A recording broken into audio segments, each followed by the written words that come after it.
Okay, having a bit of a clean out. I'm sticking with a couple of frequency counters that we're hanging on to here.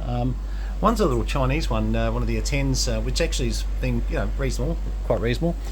But I'm going to be cleaning out a few counters that I've actually had in my workshops. We're just changing things around here a bit, and unfortunately getting rid of some stuff I really like. These are beautiful counters. Systron Donner. This is one that I paid a few bucks for, but I wanted it to match some other Systron Donner gear we had. And as you can see, I'm just fitting it off a 15 millivolt signal coming off the analyzer, and on 27355. So let's go to, I don't know, 99.355, and there you go. It just shows the analyzer is close, but it's it's not completely. Analyzer's close. But 99 megs there coming up, and great little machine. And I don't remember if we ever used the B on this one. Let's have a look. So we've got to go over to B. Well, it doesn't matter, because yep, that's working. 99 megs there. Now I suppose let's just put something in, like, I don't know, 499. Yeah, see, as you can see, these are brilliant counters. They really are. And I can probably back that millivolt range down a bit. Let's have a look. Yeah, I can probably, look, there's 5 millivolts still doing it. Yeah, I mean, pretty sensitive. Now the sensitivity you can play with here. It's not going to matter. The signal's just so strong into it that you wouldn't need to.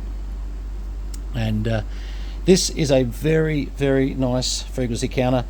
I'm really going to miss it, and whoever gets this, hopefully you're a bit of a Systron Donner fan like me, and you've got a bit of their other equipment. It's a bit like, as well, we've got a B&K, sort of there, and we've got the B&K bits and pieces over here. Now all of that's going to go, because we're just doing a clean out, and I've got 2 more of these new far from new R2001 2008s coming in to go into the other workshop areas. And basically, those that you don't know this, we rotate 3 workshop areas. There's this incredible mess here at the moment, which just seems to never get cleaned up, but we're trying. There's the museum, which has benches in there, and of course my American barn, which at the moment you couldn't even get to the benches. There's so much rubbish there that we've been using the top of a freezer to fix things. So not great, but anyway. So there you go. Systron Donner, as you can see, working beautifully, putting a very small signal into it. Now keep in mind, this is a frequency counter that is meant for test purposes, etc, etc. So if you're going to want to, let's say, feed a 100 watt RF signal into it, you're going to need to use something like this, one of the little RF samplers. These are quite cheap, and basically what happens here, it's a through connection. Inside there's just a toroid, and it basically buffers off some RF here, sniffs a bit of RF here, a bit of an adjustment there to sort of attenuate, etc. But you sniff some RF back into the counter, and then you can get a carrier reading, etc. straight off the radio.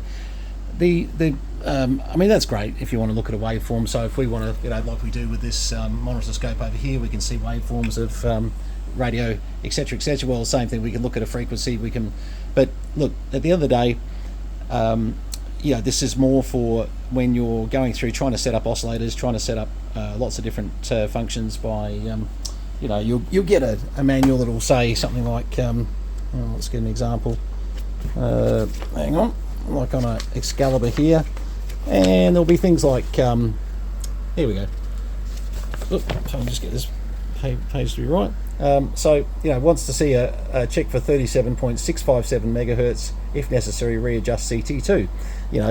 So this is basically, and then if you're doing your offset sidebands on those radios, 20.105, 20.1035. So obviously your upper and lower sideband. So one will be AM upper sideband, as you'll see over here. One will be lower sideband, etc., etc. So, what I was saying in a previous video about people starting to want to do their own setups, their own bits and pieces. It is so easy to do. You know, there's not.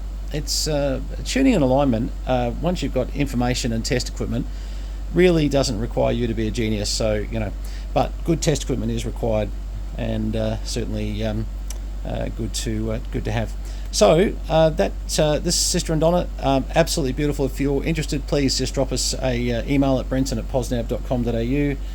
If you see it up on Facebook, obviously, you know, sort of send us a you know, PM us there, and we can. The only reason I'm not giving a price, I have no idea yet. So I'll try and put something on the advert. But if you get to me before I get that listed up, certainly they don't come up very often, and they are very, very accurate devices. They're incredibly good. Okay, well, enough raving on about me trying to sell you something. This is VK3CM. All the best. Cheers, guys.